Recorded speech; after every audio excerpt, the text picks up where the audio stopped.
Bapak, tadi kita sampai ke ayat yang eh, 20 dan 21 bahwa setelah Tuhan selamatkan kita, Tuhan perdamaikan diri kita dengan Dia, dengan darahnya, dengan Dia membayar itu semua supaya kita bisa diperdamaikan, maka kita yang dulu hidupnya jauh dari Allah, memusuhi Allah dari perbuatannya, sekarang kita sudah damai dengan Dia, kita diciptakan untuk kudus dan tidak bercacat, tidak bercela dalam Dia. Supaya kita bisa hidup bersama-sama dengan Tuhan, ketika kita meninggal, kita bisa masuk surga tinggal sama-sama Dia.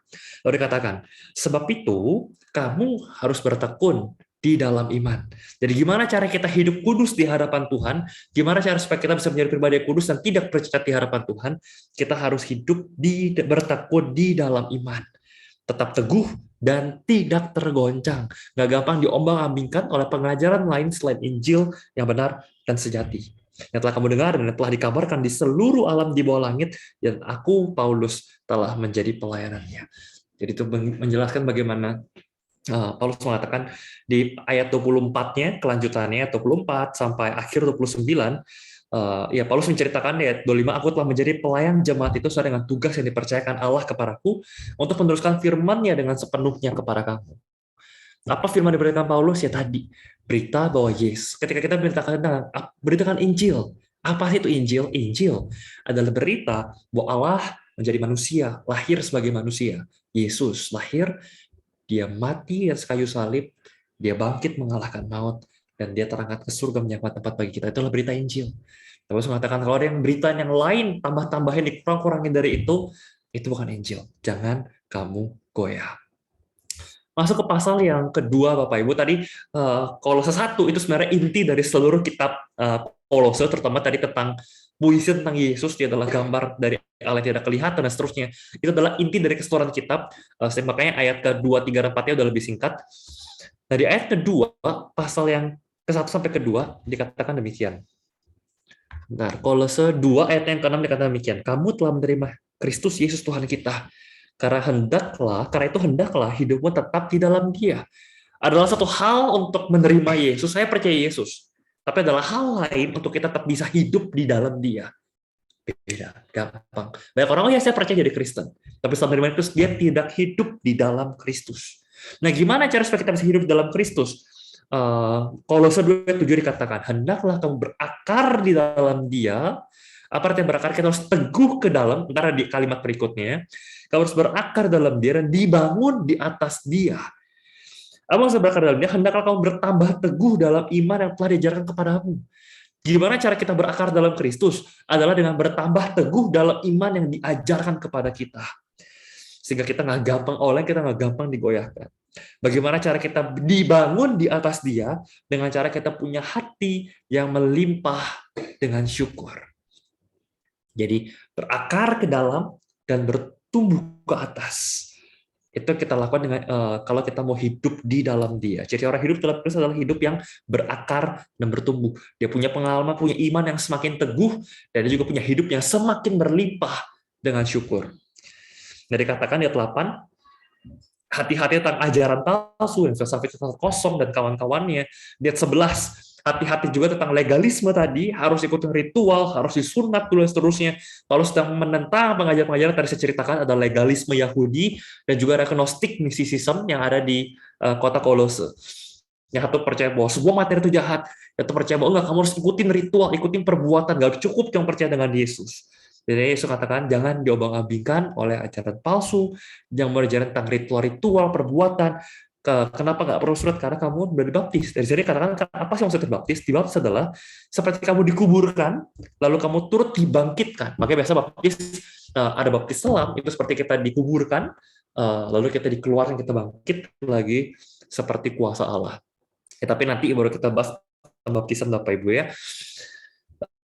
Ayat 15, ayat 13 itu juga, meskipun pelanggaranmu oleh karena Maria telah dihidupkan Allah bersama-sama dengan Dia sesudah Ia mengampuni pelanggaran kita.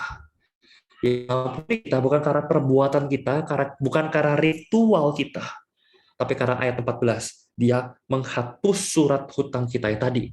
Ada pertukaran, ada exchange. Aku membayar lunas kamu dari dosa. Aku membayar lunas kamu dari jerat maut, hukum neraka. Bayarnya dengan apa? Dengan cara dia memakukannya di atas kayu salib. Karena itu, katanya, jangan kamu biarkan orang menghukum kamu mengenai makanan, atau minuman, atau hari raya, atau bulan baru, atau hari Sabat. Jadi gak ada aturan khusus tentang makan atau tentang hari khusus, itu semua masuk ke dalam legalisme. Kristen harus beribadah pada hari ini, harus pada hari ini, harus makan ini, nggak boleh makan itu. Gak ada kayak gitu-gitu. Kita semua bebas di dalam Kristus. Ayat 18 juga dikatakan, jangan kamu goyah, karena ada penyembahan malaikat, jadi bahkan ada pengajar-pengajar yang menyembah malaikat. Jangan. Jadi pengajar-pengajar seperti itu. Sebaliknya dikatakan demikian. Ayat 20. Apabila kamu telah mati bersama-sama dengan Kristus, bebas dari roh dunia, mengapa kamu menaklukkan hidup pada rupa peraturan? Jangan cuma hidup dari legalisme, cuma hidup para peraturan, ritual, enggak. Jangan jama ini, jangan kecap itu, nggak boleh makan ini, nggak boleh sentuh itu, nggak ada gitu-gitu. Semuanya itu hanya barang yang binasa oleh pemakaian hanya menurut perintah-perintah dan ajaran-ajaran manusia. Peraturan-peraturan ini, walaupun nampaknya penuh hikmat dengan ibadah buatan sendiri, seperti merendahkan diri, menyiksa diri, gak ada gunanya selain makan hidup duniawi. Jadi hanya karena ada sebuah ajaran kayaknya kesannya rohani, apa menyiksa diri. Tapi kalau menyiksa dirinya karena kekonyolan, bukan karena demi kebenaran, bukan demi Tuhan, ya nggak ada gunanya. Karena itu ujung-ujungnya buat muasin hidup sendiri, buat terlihat saleh. Saya hebat kan, saya rohani kan, saya bisa berpuasa loh, saya bisa menyiksa diri saya loh, saya bisa merendahkan diri saya. Kalau kamu lakuin semua itu cuma buat terlihat saleh, tapi nggak ada unsur kebenaran ya, nggak memuliakan Tuhan, sia-sia. Kekristenan bukan soal perbuatan. Kekristenan adalah soal kamu percaya pada Tuhan, hidupmu berbuah karena hasil pertobatan. Bukan karena kamu berbuat baik supaya kamu diselamatkan, bukan karena kamu nggak makan ini, nggak makan itu, bukan karena kamu ritual pada hari-hari tertentu, bukan karena kamu menyiksa diri demi masuk surga. Nggak ada seperti itu. Kekristenan bukan beda sama agama. Agama adalah tentang perbuatan. Do this, do that. Ini boleh, itu nggak boleh. Kekristenan itu done. Semua sudah Tuhan lakukan. Nggak ada yang bisa kita lakukan untuk selamat. Semua Tuhan lakukan di atas kayu salib. Kita cuma bisa menerimanya saja. Akhirnya Kolose 3 dikatakan, karena itu, ayat 1, Kolose 3:1, carilah perkara yang ada di atas. Mulai pikiran tentang Tuhan. Jadi bukan soal apa yang kita perbuat, bukan soal apa, tapi soal bagaimana hal tersebut memuliakan Tuhan atau enggak. Itulah etika Kristen, etika motivasi. Apa yang kita lakukan itu menyenangkan Tuhan atau enggak? Apapun yang kita lakukan, motivasi harus adalah kita melakukan dengan motivasi ingin menyenangkan Tuhan. Jadi kalau kita melakukan perbuatan yang baik, motivasi yang salah, buat supaya kita terlihat baik, supaya kita terlihat saleh, Tuhan tetap anggap salah. Apalagi kalau perbuatannya salah. Tapi perbuatanmu apapun itu harus disertai dengan motivasi untuk apa? Adalah perkara atas. Ingatlah, motivasimu adalah motivasi untuk Tuhan, bukan untuk dirimu sendiri. Nah, akhirnya Paulus memaparkan tentang manusia baru, manusia lama, seperti yang kita pelajari di kitab-kitab sebelumnya. Ciri-ciri manusia lama apa? Hidup dalam percabulan, kenajisan, hawa nafsu, keserakahan, penyembahan berhala. Ya, kamu dulu juga begitu katanya. Dulu kamu, bukan berarti kalau kita orang Kristen, kita nggak pernah melakukan semuanya itu. Semua juga pernah. Every saints have a past and every sinner has a future. Semua orang-orang kudus punya masa lalu. Dan semua pendosa punya masa depan. Betul, jangan kamu hidup dalam keduniawian lagi. Jangan hidup dalam keserakahan. Jangan hidup dalam percabulan. Jangan hidup dalam hawa nafsu. Jangan hidup dalam penyembahan berhala. Sekarang kamu sudah bertobat. Itu semua akan murka. Tapi setelah kamu bertobat pun, setelah kamu buang semuanya itu, jangan lupa. Bukan cuma hal-hal yang kelihatannya ekstrim dan besar seperti percabulan, perzinahan, keserakahan. Tapi hal-hal seperti fitnah, ngomong kotor, dusta, geram karena kamu amarah gak terkendali. Ingat loh, itu juga dosa. Kamu sebagai manusia baru, bukan hanya harus meninggalkan percabulan dan keserakahan dan penyembahan berhala.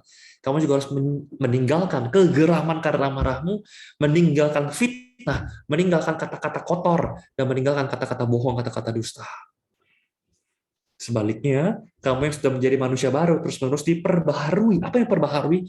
Pengetahuan yang benar, pengenalan Tuhan yang benar. Sama kayak Roma 12. Persembahkanlah tubuhmu untuk diubah. Apa yang diubah? Berubah oleh pembaharuan budimu. Pengenalan yang benar akan Tuhan akan mempengaruhi cara kita berpikir, cara kita berkata-kata, cara kita mengambil keputusan, bahkan cara kita beribadah. Ayat 12, karena itu sebagai orang-orang pilihan Allah yang dikuduskan dan dikasihinya, kenakanlah ciri-ciri manusia baru, hiduplah dengan belas kasihan, hiduplah dengan kemurahan hati, generous, hiduplah dengan kerendahan hati, bukan dengan kesombongan, hiduplah dengan kelemah lembutan dan kesabaran, intinya hiduplah dengan buah roh. Dan apapun yang kamu lakukan, kenakanlah kasih. Motivasimu adalah kasih. Ingat tadi, etika Kristen adalah etika motivasi. Bukan soal apa yang kita lakukan, tapi kenapa kita melakukannya. Apakah kita melakukannya karena Tuhan? Apakah kita melakukannya karena kasih? Atau bukan?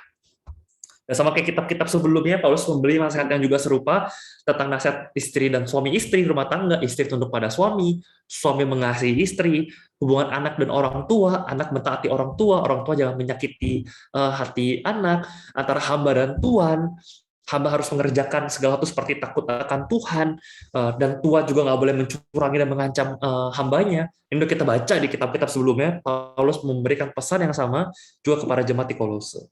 Ayat 23 firman Tuhan berkata, Kolose 3:23, apapun juga kamu perbuat, perbuatlah dengan segenap hatimu seperti untuk Tuhan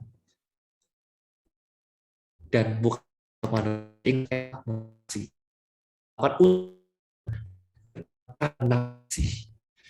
Dan terakhir, kalau pasal yang keempat itu bagian kedua isinya salam buat si B, si C disebutin nama-namanya.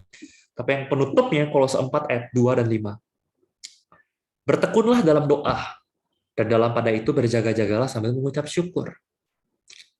Berdoalah juga untuk kami, supaya membukakan pintu untuk memberi kami, sehingga kita harus berbicara tentang rahasia karya aku dipenjarakan. Jadi, Paulus kita tekun berdoa, berjaga-jaga atas pengajaran palsu, selalu mengucap syukur, dan kita berdoa untuk pengabaran Injil.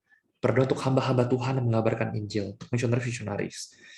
Dan hiduplah dengan penuh hikmat terhadap orang-orang luar. Jangan sampai kita jadi batu sandungan. Jangan musuhi mereka. Pergunakan waktu yang ada. Ayat 6. Hendaklah kata-katamu senantiasa penuh kasih. Jangan hambar. Sehingga kamu tahu bagaimana harus memberi jawab kepada setiap orang. Sekalipun kita berapologetika, kita berdebat, kita memberikan penjelasan Tuhan, harus dengan pendekatan kasih. Gak bisa kita menangin orang dengan cara kita menang berdebat, akhirnya orang tersebut merasa sakit hati, tentu dia gak akan terima Tuhan Yesus. Tapi pun itu, kamu harus bisa punya hikmat berkata-kata penuh dengan kasih. Ya, mari Bapak Ibu kita bersatu di dalam doa. Bapak dalam surga, kami mengucap syukur Tuhan untuk kitab Kolose yang boleh sama-sama kami renungkan pada malam hari ini. Di mana kami boleh belajar tentang apa yang menjadi tujuan Tuhan, kami masih boleh hidup di dunia setelah kami percaya Tuhan. Buat Tuhan rindu untuk kami terus-menerus belajar untuk mengenal Tuhan, supaya kami bisa hidup sesuai dengan kehendak Tuhan, bisa hidup menyenangkan Tuhan. Kami tahu Tuhan, kami berkenan di hadapan Tuhan kalau kami bisa hidup berbuah, kalau kami terus bertumbuh dalam pengenalan kami akan Tuhan. Terima kasih Tuhan, karena Engkau Allah yang begitu besar mau mengambil rupa menjadi manusia. Engkau yang tidak kelihatan mau menjadi kelihatan demi kami. Bahkan demi menebus dosa kami, Engkau menukarkan dengan nyawamu sendiri, dengan darahmu yang begitu mahal. Dan Engkau yang terus mengingatkan kami untuk hidup tekun di dalam Tuhan, hidup di dalam doa, hidup sebagai suami istri saling mengasihi, hidup sebagai orang tua dan anak, hidup sebagai bawahan dan atasan, hidup benar di hadapan Tuhan, hidup penuh kasih. Karena bukan soal apa yang kami lakukan Tuhan, apa yang kami lakukan, kami melakukan seperti untuk Tuhan dan bukan untuk manusia. Yang ingin punya melakukan hal yang baik, juga disertai dengan motivasi yang baik, motivasi kasih sebagai identitas kami. Tuhan, bentuklah kami Tuhan, sehingga makin hari kami bisa makin serupa Kristus. Kami bisa terus melakukan hal-hal yang berkenan dan seturut dengan kehendak Tuhan. Bentuk kami seturut dengan kehendak-Mu. Hanya di dalam nama Tuhan Yesus, kami berdoa, kami bersyukur, dan kami berserah untuk firman malam hari ini. Amin.